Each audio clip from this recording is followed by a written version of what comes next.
Welcome, everybody, to another episode of Weekly Wings, a DroneLife.com podcast. We have a informational episode. Joining me, as always, is Terry Neff. Terry, how you doing? Doing great. I'm doing great. We're missing Samuel, so it's a little different flow for the beginning of the episode, but I'm doing good. And I am going to call you out on what you just did. You just artificially added a countdown timer at the beginning of the episode. Yeah. No, I did it the last one, too. I was like, we got to record something, and I'm going to pretend like, that was the soundboard. That wasn't me. Yeah, well, I mean, it's going to be another, as always, as I always say, great episode. We'll be diving into drones used for public safety. We'll be looking at some battery stuff, autonomous helicopters, Vets to Drone event that is coming up in about a week. That'll be in the Baltimore area at a very prominent baseball stadium. On a case study success side, we'll look at how drones are used in Australia to identify some koalas. And in the regulatory corner, ONRA is going to be coming up in a couple pieces with their latest kind of situational awareness DAA UTM technology solution that is getting those approvals from the FAA and going to allow operators to do some of the advanced beyond visual line of sight operations that everybody's looking to do. So I was just curious, Terry, what's the last thing that you put together that you built? Put together and built. It's a knife, and it is not a very good knife. You built it? You put it in, you put it? Like, I made a knife. So is that considered putting together? I mean, I guess you took the handle, made the handle, I cut it out, cut the sheet metal out. It's not a great knife, but it's a start. There you go, a knife. So if you need, if anyone needs a knife, right? We got like ruthless. Go to someone else, or you're gonna have like a your own brand, Ruthless Knives, or something like that. That'd be pretty cool. Well, kicking things off, I thought, why not start out on a really positive note here? And as I was going through, I saw that this came out, just today, just before we were beginning this recording. A missing 4-year-old found safe by a drone in under an hour in Millersville. So child went missing. Local authorities were contacted in order to notify them, and the agencies were immediately able to deploy this drone to support the search and rescue, and discovered the child near a creek. So I'm looking through this article, and I don't know if I'm just overlooking it or not, but like, which department was responsible for like the drone part of things? Like, was it the volunteer firefighters, or I'm assuming it would have to be them?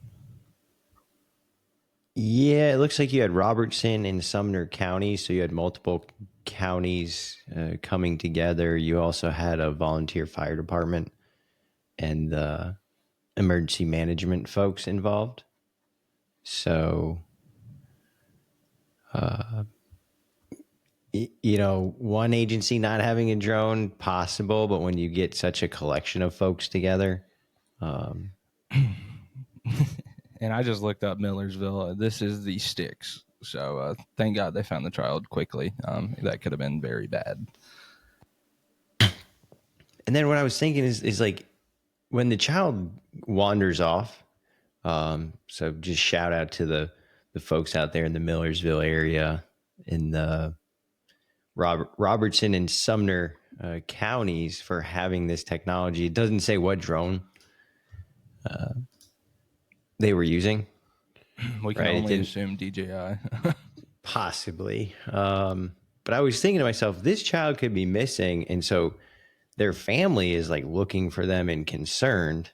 And then meanwhile, the child's just playing down at the creek, walking further away, just being a kid. So as the parent, the earlier you could recognize and detect, because it's not like after an hour of your child missing, 2, 3, 4 hours of your child missing, or not that you haven't seen them in 3 hours, right? And now they could still be bopping around, just wandering, just following a creek. And I'm like, oh, as I'm reading that story, it kind of like the kids just don't wander off thinking I'm going to go get lost. Something's drawing them in a certain, yeah. Sorry, I don't mean to cut you off, but I'm still basically a kid, and I can remember back to when I lived in Asheville. Our house had a creek right across the street from us, and there's stones and stuff on the creek. I mean, one time I went to the creek when I wasn't supposed to without letting anybody know, and I just kind of wandered off for like 2 hours. And when I got back, my mom was like, "What?" I was this close to calling somebody. I knew you were doing something stupid, but it is very easy to get lost at the creek, though.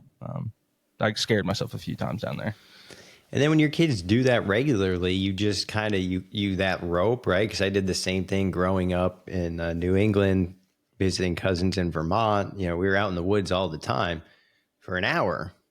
And like that was probably a long time. Come back, check in, but when that's the normal, the kind of thing that they're doing, all of a sudden something bad, some wander off could happen quickly. So this technology is huge. And with that, as far as technology goes, next bit that we're going to cover here is looking at Skydio.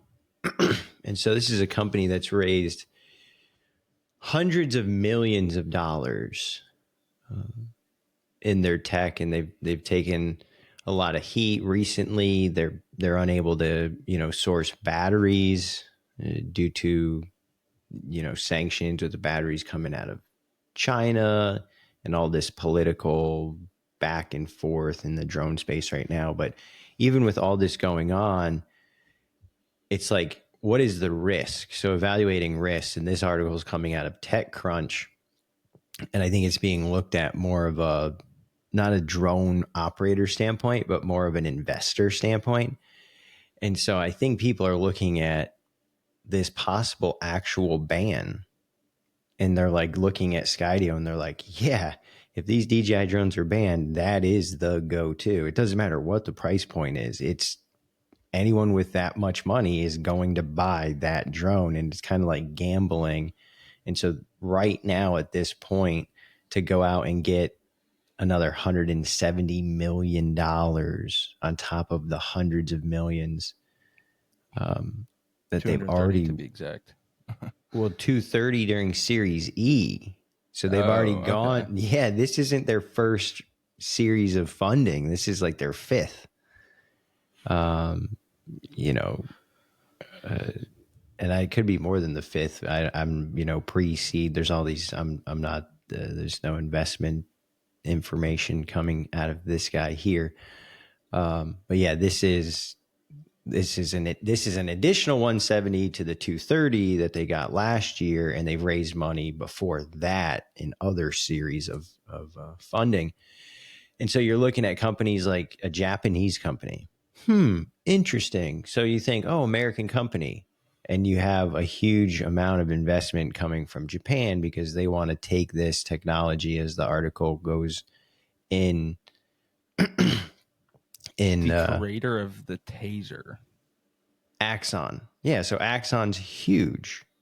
Taser, American company, making money hand over fist selling tasers, with huge margins. But $60 million into Skydio. A Japanese company invests $60 million into Skydio. So, and they want to put 1,000 drones across Japan and help with LTE connectivity. So you go, oh, wait a second. So you're taking in 60 million from Japan, and now you have some sort of obligation to this Japanese company. Well, what is that doing for America? So this is such muddy water, and what it says is last year they had over 100 million in annual revenue. and 30% of that came from software. 38.1% gross margin in 2023. So their drones are 40 grand and they're making 40%. So they're making $16,000 on a $40,000 drone. That's a pretty good profit margin.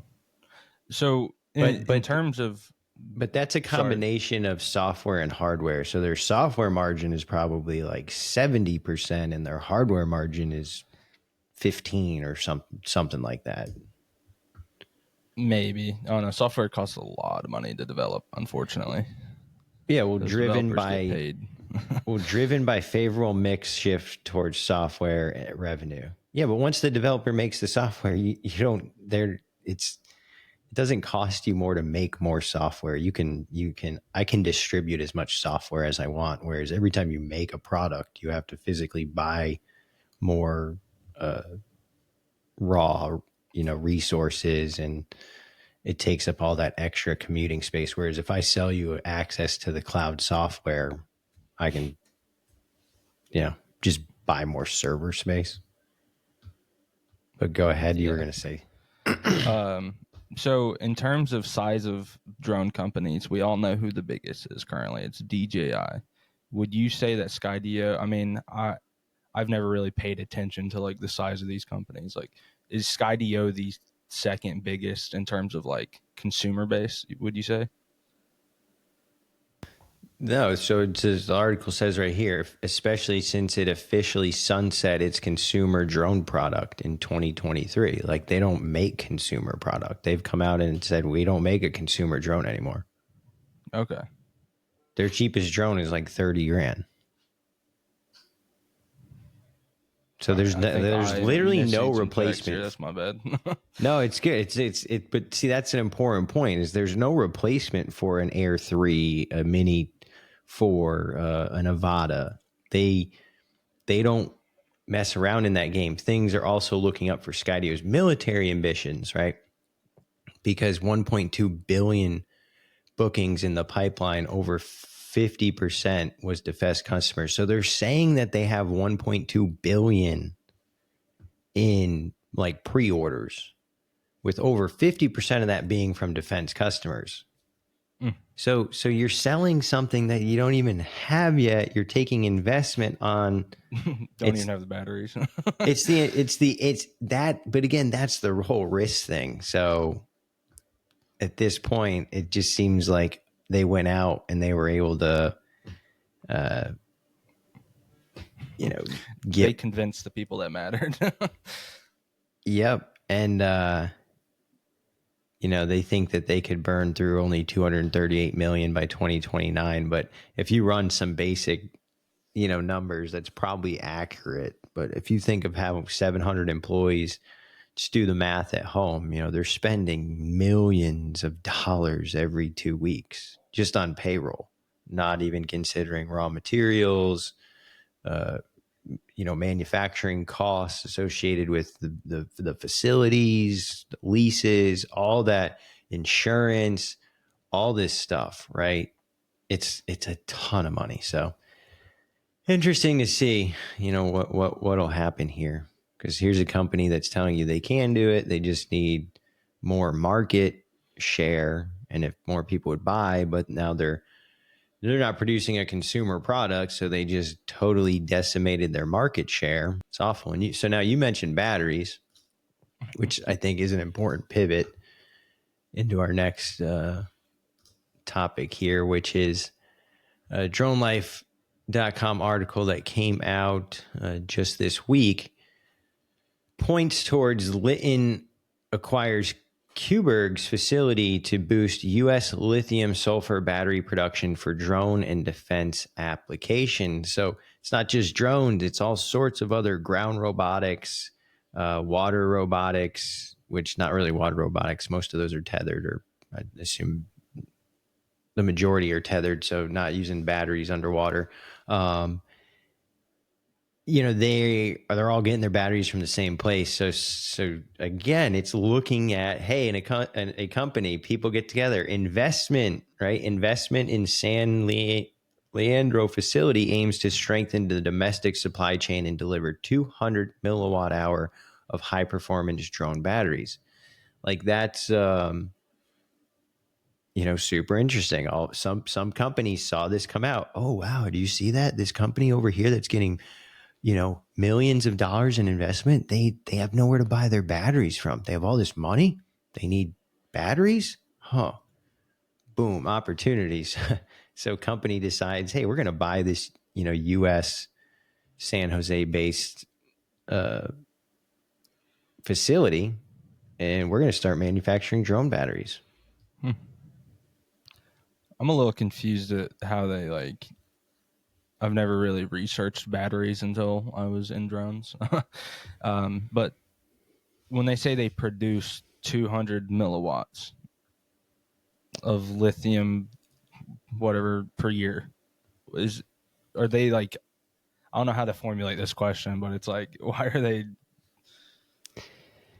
So looking that's at it that way? 200 mega. I don't know what is that, megawatt hours? If you're looking what is MWH? I think that's megawatt hour. Megawatt hour. A megawatt hour, which is 1,000 kilowatt hours. And when you start looking at kilowatt hours, batteries are milliamp hours. So megawatt is tens of thousands of kilowatts, or 1,000 kilowatts. And so milliwatts, batteries are measured in milliamp hours. So for people who operate in batteries, they would be able to basically take that megawatt, 200 megawatt number per year. It's a lot of batteries. Right? And then you could think of okay, how many gallons is that individually? Or so it's a lot of batteries. That's a lot of small milliamp hour batteries. 5,000 milliamp hours is, I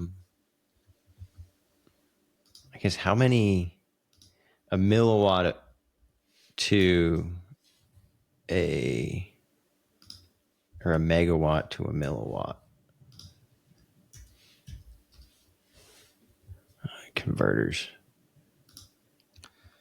1 megawatt of hour of electricity can power an average American home for 1.2 months. There you go. There's a quick fact. Thank you, Google AI. Oh, it's a lot. It breaks it down into 1 e to the negative ninth. So there's a ton of megawatts or milliwatts in a megawatt. It can toast 89,000 slices of bread. Okay. That's a lot of. Gotta love this. That's a lot of drone batteries. So we'll see where this goes, right? We'll see now.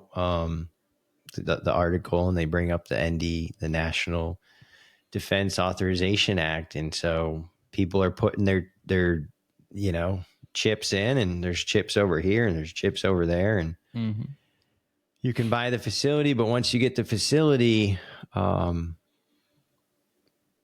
you got to be able to make those. This is pretty cool. And it also recently announced that its battery cells were selected for testing aboard the International Space Station. See the overlap here? But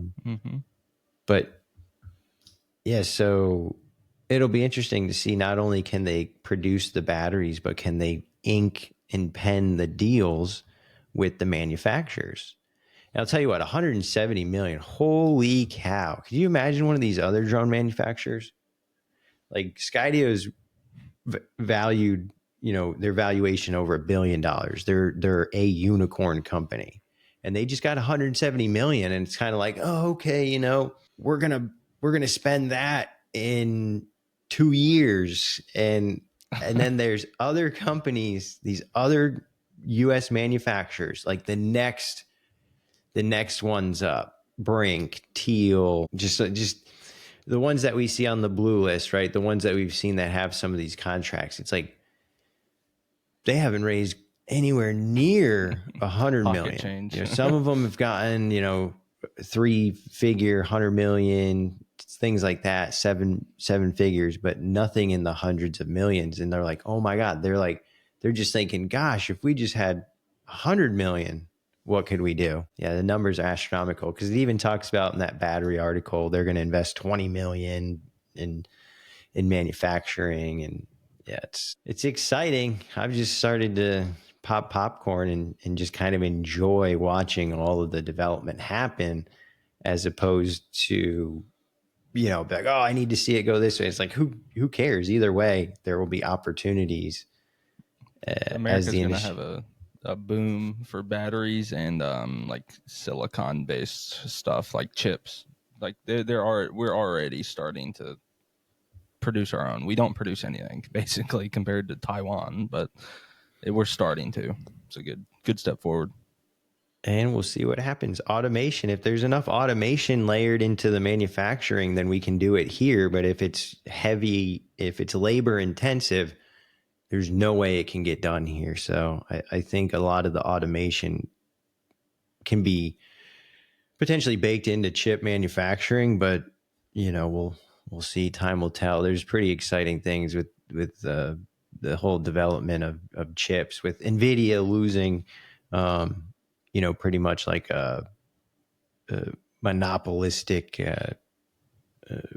approach over that market. There's quite a couple other companies that are coming out with some pretty high speed stuff to drive the advanced AI computation crap that's happening everywhere. So, talking about AI autonomous, that's just a great transition into the next article coming off dronelife.com. And I don't remember if we talked about this, but I had a chance to interview, can't remember the gentleman's name, in San Diego during Exponential. It was talking about DARPA and Sikorsky working together in order to create, flight software. And so this is pretty neat. This came out this past week. Autonomous Black Hawk helicopter demonstrates precise wildfire suppression. So Sikorsky and Rain partner to showcase. I'm like, was this Rain? What is it? They're called Rain. So Sikorsky and Rain partner to showcase rapid wildfire response with autonomous flight technology. So imagine that, instead of like having a drone in a box ready to go, it's like we have a Black Hawk out on the flight line ready to go. It just sits out there. And so recently they were able to do some test discovery missions, autonomous flights with this Black Hawk, and demonstrate its ability to disperse fire suppression water. What do you think about What a that, Terry? niche. I'm overwhelmed. Didn't know who Sikorsky is. Apparently, it's just owned by Lockheed Martin, so it's just Lockheed Martin. But this is a very niche subject to be getting into, huh? Like, there's a company that just develops software and products for already existing aircraft to put out wildfires. Like, who thought of that? Well, it's manual, right? So if you're doing a lot of this manually and you think it's going to say wildfires cost over $390 billion annually. Wildfires cost the U.S. $390 billion, not million, billion annually. I saw some stuff about invasive species, and we don't even have that article on here, but it came out. The United States is spending $400 million a year on combating invasive species across the United States. That's like one plant or, material traveling into areas that it shouldn't. And when it does, it kills the other, wildlife. Millions, hundreds of millions. And so how much money should be spent in order to mitigate the fire risk? Like, if we can save $100 billion by spending $100 million, or like $390 billion, spend $50 billion if it saves us $100 billion, because we're still coming out $50 billion.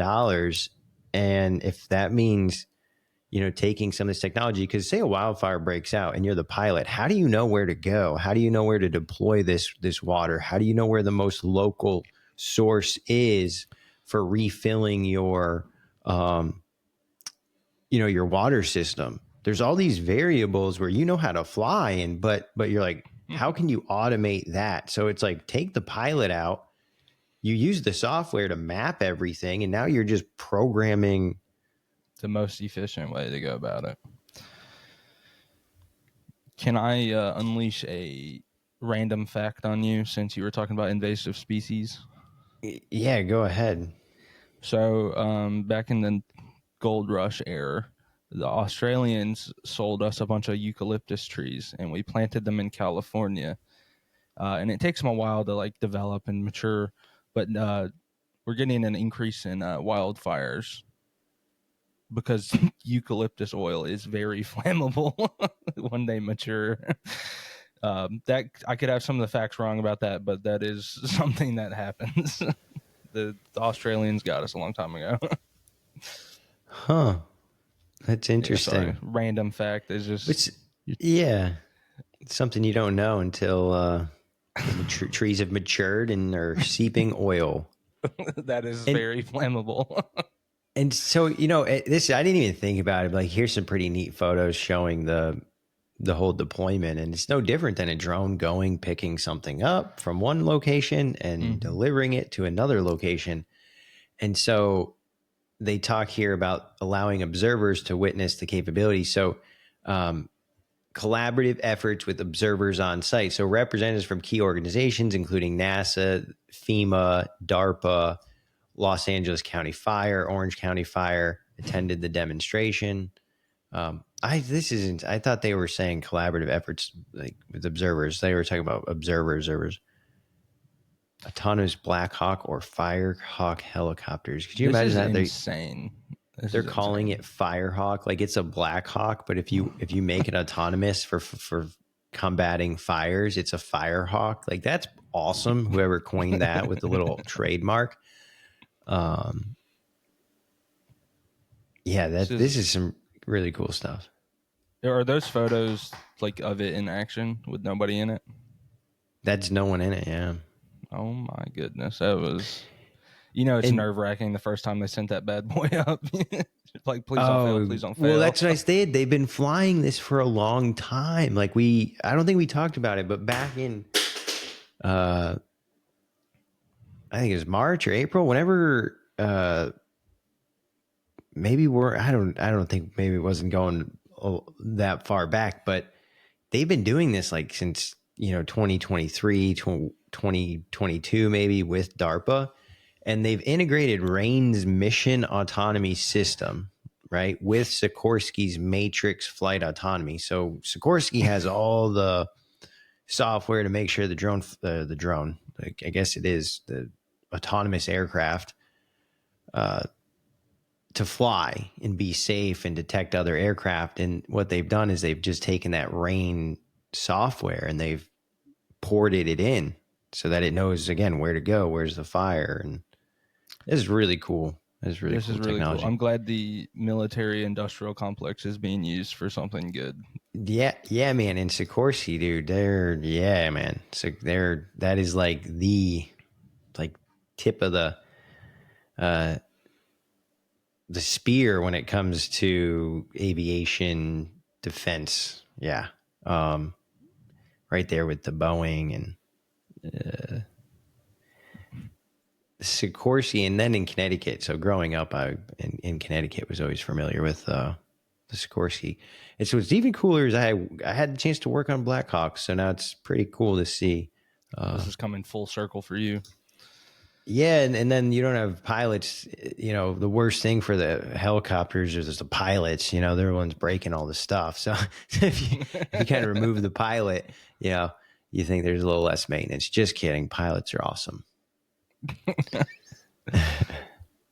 You're gonna get some hate mail after this.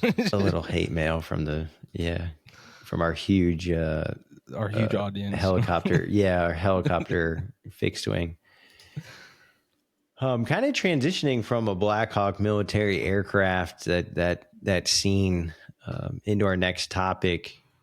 There's going to be an event on the 23rd. So yeah, this is just less than a week from the time that you'll be listening to this, this coming Saturday at Baltimore Orioles Stadium, Vets to Drones is hosting an event in partnership with drone responders and a few other agencies.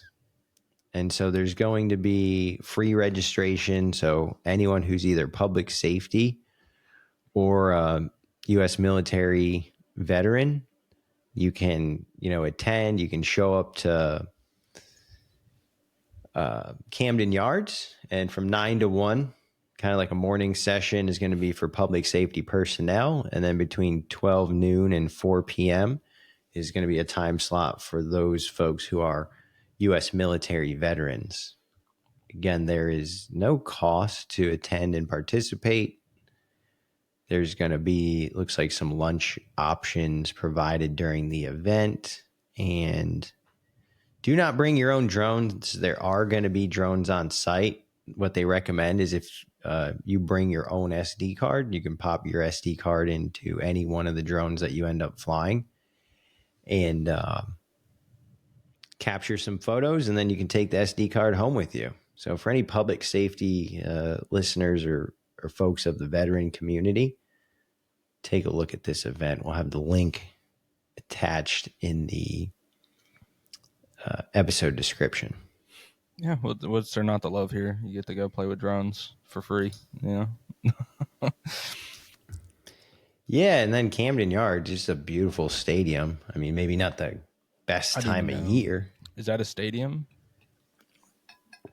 Yeah, it's Baltimore Orioles. So it's one of the more well-recognized baseball stadiums in the MLB, just because of the age of the stadium and the history. There's this huge brick wall out in, I believe it's left field. I've been there, but it's been many years. So it's just like on a summer night, on a fall night, Camden Yards is just one of those baseball stadiums that's just basically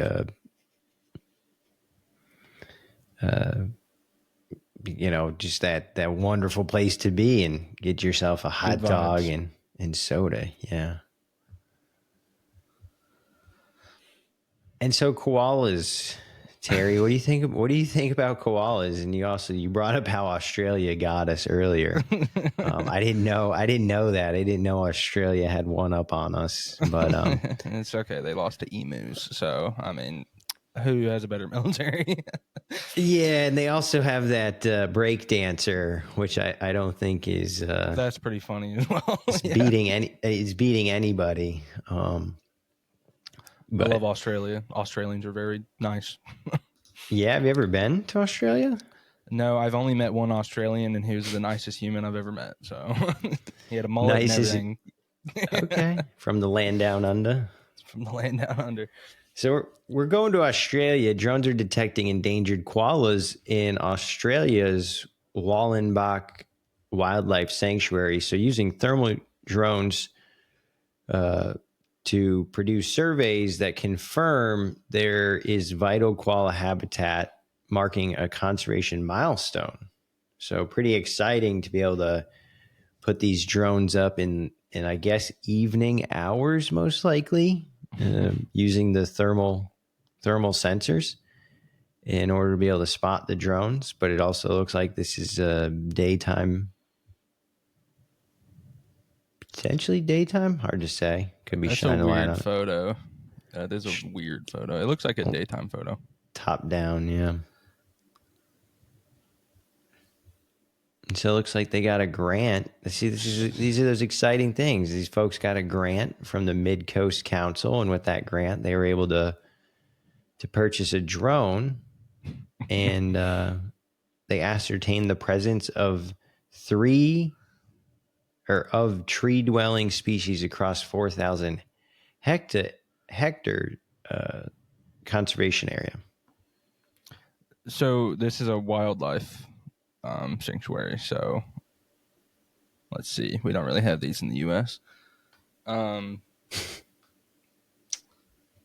So So it's just a big plot of land, and they just have animals just doing animal things on it. Is that what's? Yeah, I think we do. We have sanctuaries, like if you, especially in Not Florida, I this can think big, of I don't like think. wildlife conservation.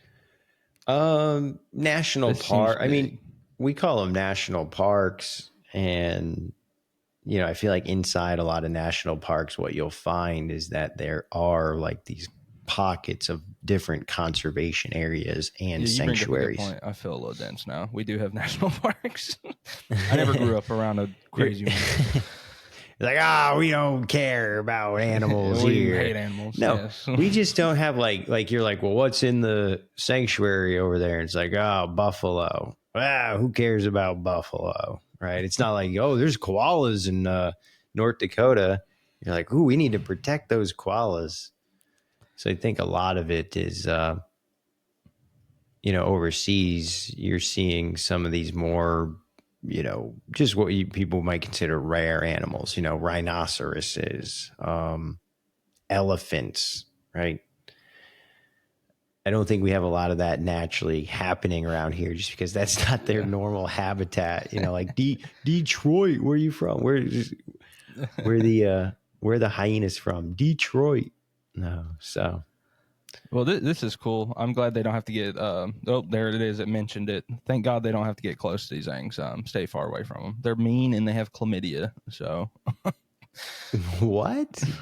yes, dude, they're mean and most of them have chlamydia. I do believe Holy smokes. Is that in the article? it says it right there.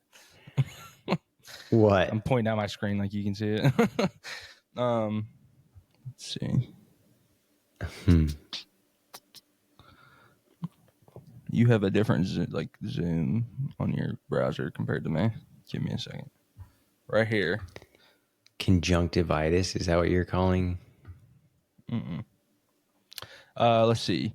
They had a full in uniform coats of gray and bright white fur. No clouding or discharge in the eyes from whatever that word is, and no staining on the rump from chlamydia. And no A staining lot of on them the do have rump. it though. They do have. They're disgusting. And Dude, well, they're they're making progress here. They're using the drones to This figure is good. out They're checking up on them.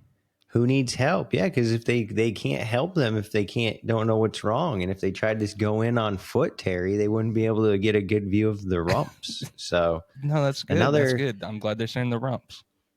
And just another thing that I, honest to God, never thought I would ever be discussing on a podcast that has to do with drones is chlamydia. So I think we're checking another box on koalas. Yes, absolutely. Just checking boxes here. So great uniform coats of gray and bright white fur. They're looking healthy. And if they weren't, then again, it's just, here's that tool that can help them identify, what the issue could be and how could they come up with a plan in order to address it. Much like we do anywhere else, you're using a drone public safety in order to assess a good or bad situation, sizing things up, assessing invasive species, or even here, what are we seeing here, Terry? That looks to be a robot dog guarding Mar-a-Lago down in Florida. I knew we were going to talk about this when I seen it pop up a few weeks ago. But doesn't this make sense? It does. I mean, it's just just one less person to go stand and look around. And it's going to have better visual than a person would. I mean, it has 360 cameras, I'm assuming. Yeah, and it's got GPS coordinates, alerting, automation built into it. AI, yeah. God, it looks like it has a weapon on it. But I don't think that's. I think that's a microphone. It's a boom arm. But it almost looks like. So he paid for this. Yeah. I'd imagine. Why wouldn't you? I mean, you could probably. The price for one of these is like, to a normal person like you or I, it's like, oh my God, that's a lot of money. But companies are buying these things left and right. And from a security standpoint, the cost of a person who can only work 8 hours a day And so it's not like you're paying one person to do 24/7 security. You have to pay 3 people to do it. And so it's, $100,000 a year for one person who's a decent security person, because you can't pay the patrol person 50 grand. They're going to sell out, right? So when you look at a security aspect, if someone's protecting something, you kind of want them to not be late on their mortgage payment, because someone who's late on their mortgage payment is more likely anything right to turn their head or look away or be distracted. So this thing is a one-time purchase. It's automated. You've set the parameters, and it goes back and charges. So even if you have 2 of them, right? Well, it's just, I'm wondering, because they had a lot of, we gave them flack about not having like drones in the area and stuff, like kind of scouting the event where he got shot at. So is this the Secret Service beefing up, or is this him like forcing them to use it at his area, like in his property? Like, who's controlling these? Is it him and his like security he has, or is it the Secret Service? I don't think we know that information. I think it's Secret Service, to be honest. It looks like it might have like something, or USSS, United States Secret Service. So okay, so it's the Secret Service. Yeah, and then so here they were went talking from having nothing to having robot dogs. Good for them. Well, there's no way there wasn't already conversations. I mean, I'm sure there was people knocking on the door trying to sell them this stuff 4 years ago, and they just didn't think it was necessary. and then doesn't it have a "Do Not Pet" sign on it? Sorry. Yeah, it says "Do Not Pet" on it, on the arms right here. Do not pet. Do not pet. United States Secret Service, TSD. That's a hard robot dog. That's probably the coolest looking one so far, right? It's got the United States Secret Service on it.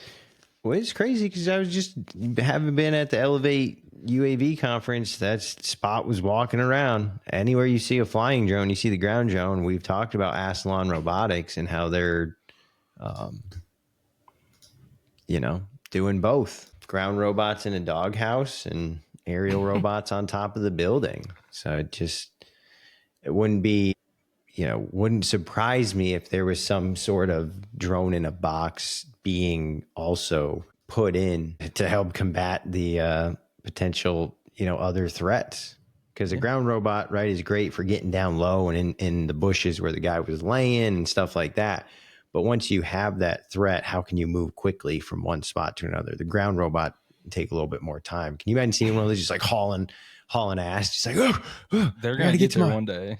They're going to get there one day. They're going to shoot beanbags and stuff. It's going to be terrible for dude, it'll run through a bush. Like that dog robot, like if you try to pick it up, that thing is like solid. Could you imagine? It just does like a dart mode where it jumps and then it like pulls its legs in. It turns into like a torpedo, and it literally just blows a hole right through the bush and keeps going. That'd be great. Well. I'll be a volunteer if they want a human subject to get hit by one. Are you gonna like put the suit on? Can I have padding or something? Yeah, I was gonna say, they have the padding for their arm and legs, so the guy volunteers. All right, I'll get the hit. I don't know what you're gonna wear for Spot. You can volunteer to be. Yeah, it'll be a rubber suit because it's gonna have like, as soon as it grabs you, it's gonna hit you with like an electric shock. Dude, I'm giving ideas here. Could you imagine that? It just like it tackles you, and then it just like it is the taser. Like it just turns itself. It's a robotic dog taser. It should release head huggers, and it should cover your face. Just get like real crazy. Oh, that is great. Well, we got a couple more. Excuse me. Pieces will end here in the regulatory corner, looking at a few, approvals, acceptances, coming out a little over a week ago on dronelife.com. FAA approval allows ONRA Technologies services to support BV loss waiver applications. So what the heck does that mean? New FAA authorization supports the New York Power Authority's beyond visual line of sight drone mission. So first of all, New York Power Authority, I just don't understand how you can have those two words in this, like, we are the power authority. And you're like, wow, that's a lot. But then you realize when they say power, they're talking about like energy. So they're the authority of the energy. And still, when you're talking about like power and the stuff that goes to people's houses, it's like, why does it have to be authoritative? But anyway, yeah, it just like comes off awful to me. Wrong. Yeah. You're immediately like, I don't want to buy anything from them.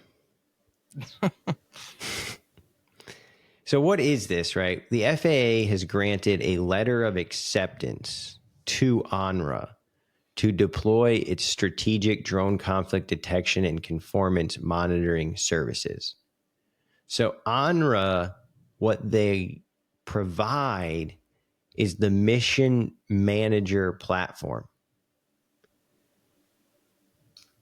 And that ties in all the local airspace, local air traffic, ADSB, remote ID, like everything you need to be aware of what's going on around the drone is what ANRA provides. So ANRA's put up sensors, ANRA's set up software, ANRA's connected all the different pieces. And so a company that wants to fly beyond visual line of sight can simply purchase, access to their airspace solution. And what's important is the FAA approved. The FAA has granted a letter of acceptance to ANRA, basically saying, ANRA, your software, your hardware, your technology for detect and avoid drone conflict detection meets the standard. And so when they go to a customer, they're not just making up crap like, oh yeah, our solution works. No, they can take this letter of acceptance to the New York Power Authority and say, hey, look, if you do your drone operations using our mission manager platform, you will be able to fly beyond visual line of sight. I didn't know who ANRA was until now. I am looking at their website right now. This so reminds Arlington, me of that one company up in Syracuse. That the hidden level. Hidden level. There you go. And so ANRA works with Arlington Police Department, manage drone delivery, and they're basically a solutions provider to say, hey, you have hardware, you have certified pilots, you can use our solution in order to make sure that you don't fly into anything. Yeah. And with that LOA, ANRA serves as a UAS service supplier under the FAA's near-term approval process. And this is how you can expedite operators like the Power Authority to get beyond visual line of sight flights. So it should be pretty interesting to see, how this is going to help set the standards for, future beyond visual line of sight operations.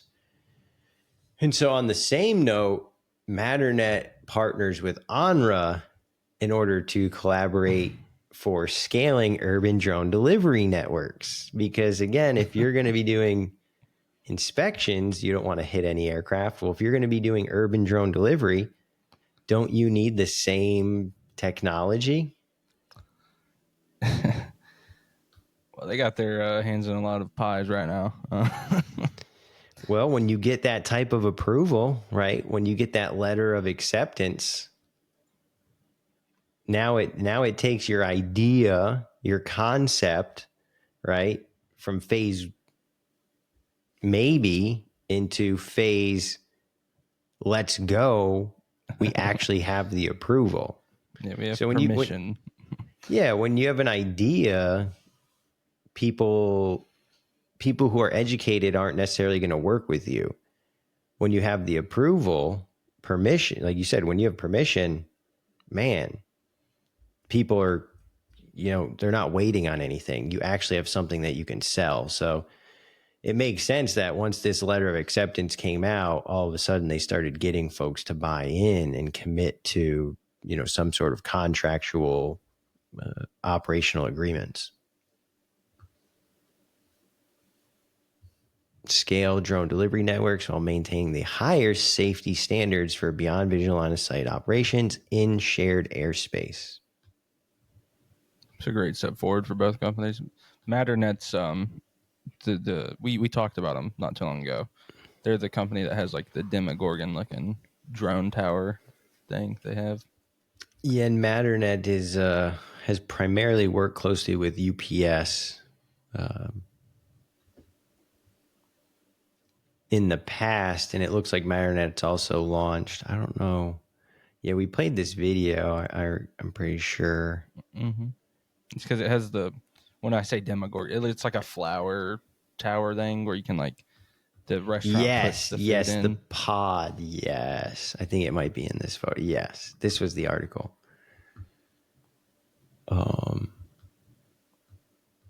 They've worked with UPS in the past, but now they might be doing their own stuff. So looks promising.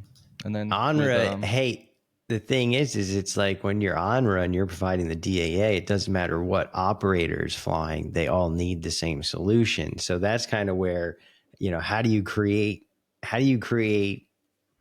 or get involved with the piece of the pie that everyone needs no matter where you fly? And that's what ONRA has gotten involved with. So there are some other folks out there providing the same thing, and it'll be interesting because it's all region based, right?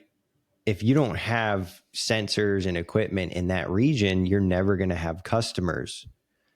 So the larger that these service solution providers can build their networks, their regions, the more customers you're going to have. So I think we're going to see like a dozen, 2 dozen, pop up, but then there's probably going to be a point in time where, one acquires another. You start to see like, it's going to be an arms race until one gets big enough to start buying mergers, in order to create, because it's like, hey, if we merge, then we can raise more money in order to move in and compete with the other companies instead of trying to compete with each other. So that'll be interesting to see how that goes. Mm-hmm. And we've talked about DEXA. We talked about Drone Express before. Remember Drone Express? Winston-Salem. So, I remember something about Winston-Salem. So DEXA, Drone Express, expands drone delivery with a new FAA BVLOS waiver. So FAA waiver allows DEXA to extend drone delivery reach and efficiency. And so what this is, it's a Part 107 Beyond Visual Line of Sight waiver, but it's using VOs. So instead of having to have a lot of pilots out there, they are able to leverage visual observers in order to go beyond the visual line of sight of the pilot themselves. Oh, okay. Yeah, so there's no technology, there's no like ONRA being layered into this. It just means less pilots and only visual observers, which is pretty much the standard in the industry right now, as far as like what's available. Having more pilots is always more beneficial because it increases your ability to keep things going. So what's interesting though is that they're posting more, and so being that Winston-Salem's kind of close, I'm just waiting. You see these announcements, but at what point am I going to be able to actually just go out to Winston-Salem and see this happening? Yeah. And so it's only available on like Fridays, Saturdays, and Sundays. Well, it's a start. I mean, it's a fairly new company.